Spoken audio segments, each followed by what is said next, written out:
This is Pam Wurth with the Hello.Health podcast, and today I have Cindy Dupuy. She is an integrative medicine practitioner and nutritionist with a specialty in digestion, thyroid, blood work, and women in their menopause years, as well as their company and spouses, men and women. So, Cindy, thank you for being on. Well, thank you for having me. It's always a privilege. So, tell us, how did you decide to become an integrative practitioner and, functional? And then tell us what really functional means. Like, some people hear the words integrative, some people hear functional. Like, what's really the difference between the two, and how did you decide to focus where you are? Well, I think I'll start with the difference between functional medicine and integrative medicine, although there's definitely many, many crossovers. I think the basic core difference between the two is maybe functional medicine focuses more on the root cause. It's not to say that integrative medicine doesn't look at putting all the pieces together, but I think that would be maybe the biggest distinction. Integrative integrates all things, hopefully, and so does functional medicine, but we might take it another step further, another layer deeper, and we're a little bit more detectives, possibly, than integrative practitioners. But then again, on each integrative, you've got this range of where a practitioner is going to be, and same thing with functional medicine too. So I am more trained in the functional medicine from the functional medicine lens. And, over the years, I'll tell you how I got there, but over the years that I have been in practice and, I have clients that come in that says, that they worked with an integrative practitioner or a functional medicine practitioner from prior. And just like anything else, there's quite a range on where a doctor or practitioner is on that range. And one of the nice things that I have that maybe are an advantage versus maybe a doctor or maybe somebody who's trained in allopathic Western medicine is I didn't have to undo all of that training. So in a sense, I was kind of a blank slate, and I think I actually have an advantage because of that. So how I got into functional medicine is a little bit of a journey. I have my degree in dietetics and food administration from many, many, many moons ago. And I got my degree, then I got married and had children, and was actually helping my then husband out in his business, which was a used car business, which is very much a departure from nutrition in the body, but that worked. And then at the age of 43, I was going through a divorce and my life was in upheaval. I obviously was no longer going to be working for him or with him. And I thought, I still love the human body, just absolutely love it. And what can I do? I'd like to get back into nutrition, but there have been many, many years where I hadn't been in that space and wasn't really sure how to get back in that space. And it was a combination of two things, I guess. One is I went to a nutrition lecture by someone that was local, and she held up Dr. Mark Hyman's book, The Ultra Metabolism, which was written, I don't know, how many years ago was that? That was at least 23, 25 years ago. And I went, oh, this looks interesting. So I bought it and I started to read it and I went, oh my gosh, this makes so much sense of how the body works together. He's got a knack of, I think, putting complex ideas in very relatable terms. I think it's one of the gifts that he has had and still has. So that was one thing that kind of got me started in the direction of functional medicine, but I didn't know it at the time.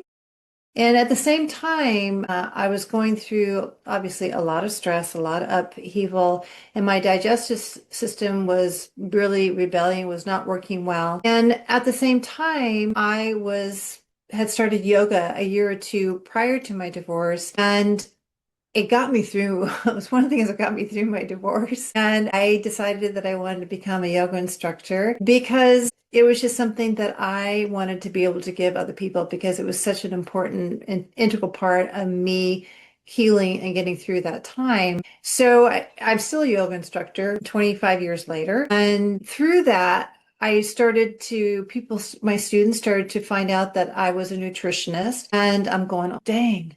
I've got so much to learn. And every time someone would come to me, I felt like I was pedaling as quickly as I possibly could to give them the best answer that I possibly could. And there was one client that came in, or one student, and I just didn't know the answer. And I remember going online and I accidentally found the Institute of Functional Medicine. And they were having a 6-day intensive course out here in California, 50 miles away from me. And I thought, I've got to do this. So I signed up for it and I took the course and I met a wonderful woman, an integrative practitioner, and she helped me out a lot actually. And I took this course and I just thought, I found my tribe. So from there on, I have been taking courses from the Institute of Functional Medicine and then other practitioners as well, and hung my shingle and have been helping both men and women ever since in this space. I do or always have focused on digestion because that is my weak spot. I really struggled, and do I struggle with it now? Yeah, I have to stay on top of it. I hate to say it, but I do. I have to support it, and it can go cattywampus on me, especially if I'm feeling a bit stressed. It's like, really, Cindy, when are you going to get over this? But it is what it is. So that is kind of my forte. And then I moved into more of the perimenopause and menopause space for a variety of reasons. And I kind of moved into it before it took off on social media and 5 years ago. So I kind of came on board about 6 years ago.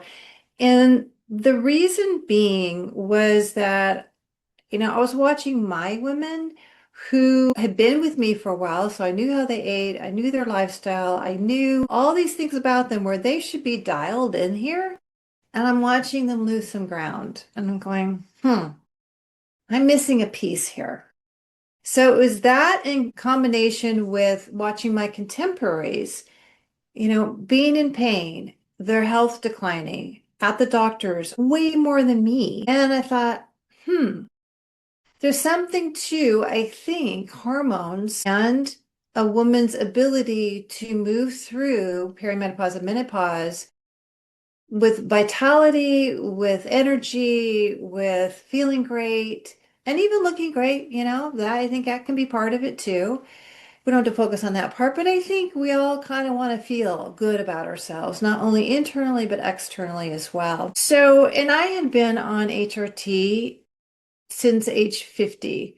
So that was 18 years ago. And I didn't ask for it. I got really lucky because most doctors were not prescribing at that time because that was, about 7 or 8 years after the Women's Health Initiative had dropped, and which has basically changed the narrative, or has been the narrative actually for over 2 decades. So anyway, I had gone to a functional medicine practitioner, and I guess I must have told her a couple things, and she put me on a very low dose of a bioestrogen and a progesterone, which was what was common back then. But I'm very grateful. And I was on that same dose until about 4 years ago when I started to do my own research and I changed it. So it is a combination of a lot of life events. And I think what was going on with my digestive system, it was shut down in a lot of ways. And I needed a lot of help with that. And I needed to find different modalities and different people to help me with it. And so there's a lot of different things that kind of pushed me in that direction. Some of it was luck. Some of it was just luck. When someone comes to you, Mhm. what's your kind of go-to start? Is there a certain type of question, a certain type of test? What do you typically prefer to start with? My go-to start is a really good intake. So I like to know about what's happening with the person in front of me right now. And then I like to know their history, some family history, because it can help me kind of, bring the pieces together. So that's really important to know the person who's sitting and standing in front of you. And then I do like really good lab work to me. When I'm talking about lab work, I'm not talking about functional lab work, okay? That's maybe a little bit, where insurance might not cover it. It's a little bit over here. I'm talking about good blood work, which I consider low-hanging fruit because usually we can get our doctors to do the things that I recommend my clients do. And there might be a couple things that they may not do, but we're pretty good. I'm pretty good at coaching my ladies and my men too, and getting what they need to have done. So that's where I like to start from, and then we go from there. And then, I give them a protocol. If there's a lot of digestive issues going on or something that indicates maybe there's digestive issues, even though they may be asymptomatic, I may suggest. I think my favorite functional test would probably be a stool test. Yeah, either by GI Maps or Genova Labs. Yeah. So starting with that, and then are there particular vitamins that you like to watch in your blood work, certain methylation patterns, anything similar that you'd like to really take a look at? The only one that I really look at as far as blood work is concerned would be homocysteine, and maybe, yeah, homocysteine, because it's pretty inexpensive. And it's a back-ended way of looking at folate status and B12 status. If you directly measure B12 and folate and magnesium and zinc and all those directly, you're not going to get an accurate picture of what the body's doing with it. You could get RBC magnesium and selenium and get an idea of what's going on. But if homocysteine is elevated and it requires folate and B12 in order to break it down, then I'm going to make that assumption that we have issues with B12 or folate, maybe the MTHFR gene and things like that. If you really want to go into someone's nutrient status, really want to get into that, I would do an organic acid test, the oats test, which gives us the metabolites. So what your body is doing with all of your nutrients, and it tells us where you're lacking, so that it isn't a direct measurement, it's the metabolites of it. And that is really nice to see. But going back to the blood test, so as far as nutrients would be vitamin D, or be homocysteine, it would be an iron panel, okay, looking at your iron status, iron saturation, and then your iron stores. Nutrients, other than that, I really don't measure through blood. Okay. As far as, and I don't know if this was part of your question or not, as far as, supplements are concerned, like what are the basics usually that I find with most people? Magnesium. And women in perimenopause, magnesium with B6 in particular, because B6 helps with our glucose metabolism and also helps our magnesium to be absorbed. And a lot of us are deficient in our B vitamins and in B6, especially if we have digestive issues going on. So I can kind of pick out symptomatically some of the things that a person might be lacking in. So that's kind of where I am as far as nutrients are concerned. I don't do a whole lot through blood work. Yeah, no, and then just back to magnesium really quick. I know there's been a lot of discussion about the different types of magnesium. Which one is your favorite that you like people to make sure that they're taking for absorption? And I mean, the one that would cover a lot, okay? So the generic type would be magnesium glycinate.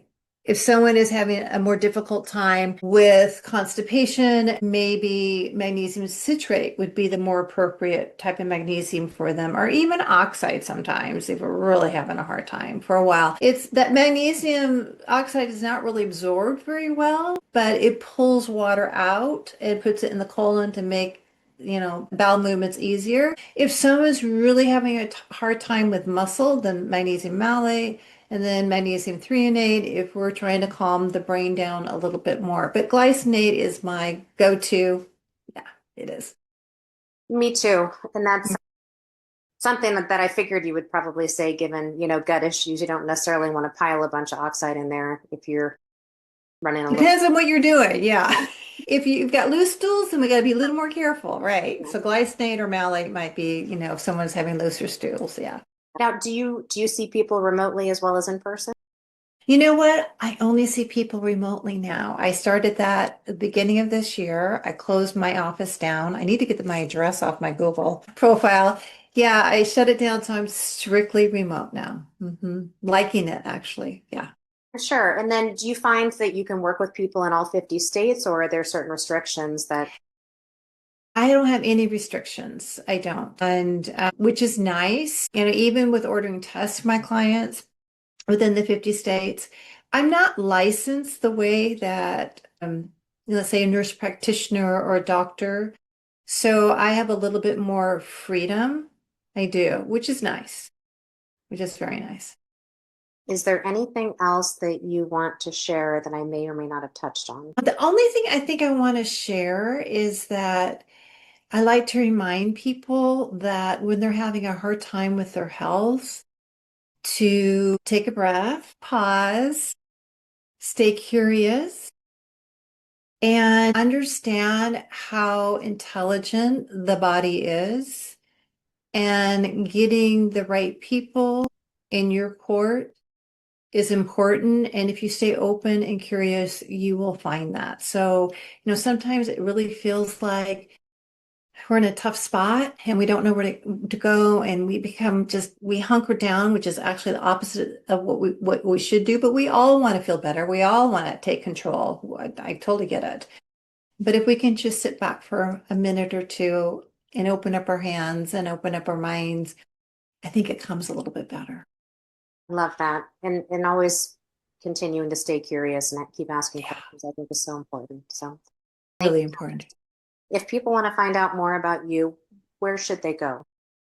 They can go to my website, which is alivingbalance.net, not .com, and they can see what I offer there. They can set up a quick little 20-minute introductory call with me. I do post on Instagram, and that's Cindy underscore, and then my last name, Dupuie. And then I do have a YouTube channel as well, and I am hoping to get more material up there. So those are probably the best places to see what I'm about and see, if I can offer any help to you in any capacity. Thank you Yeah. so much. Yes.